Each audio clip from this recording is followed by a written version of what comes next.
విజయవాడ పశ్చిమ నియోజకవర్గ బీజేపీ అభ్యర్థి సుజనా చౌదరి గెలుపు పేద ప్రజల గెలుపు అని బీజేపీ అధికార ప్రతినిధి ఎస్సీ కార్పొరేషన్ మాజీ చైర్మన్ ఆర్టీ విల్సన్ అన్నారు.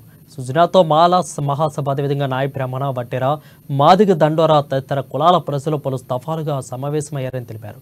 పశ్చిమ అభివృద్ధికి బాటలు వేయగలిగే సత్తా ఉన్న నాయకుడు సుజనా చౌదరి అని ప్రజలు ఆయనను నమ్ముతున్నారని, అందుకే సుజనా గెలుపు పేద ప్రజల గెలుపుగా తను భావిస్తున్నానని విల్సన్ ధీమా వ్యక్తం చేశారు. ఆయన మాత్రం ఎంపీ సీట్ ఇచ్చి ఆయన తిప్పుకున్నారు. ఇక్కడికి వచ్చేసరికల్లా దళితుల విషయంలో చాలా దారుణంగా వ్యవహరిస్తున్నారు. మరి మొన్న కోడికత్తి సీను ఈయనకు మాత్రం 19 నెలలు జైల్లో ఉంటే చాలు 40,000 కోట్లు అటాచ్మెంట్ చేసుకున్న వ్యక్తి ఈరోజు దళితుడైన శ్రీనివాసుని కోడికత్తి అనే కేసులో 5 ఏళ్ళు జైల్లో పెట్టారు.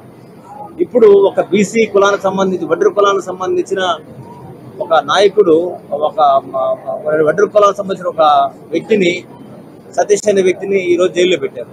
ఆయన రాయి వేశారన్నారు. ఆ రాయి బౌన్సర్ లాగా వచ్చిందో ఎట్టొచ్చిందో అనేది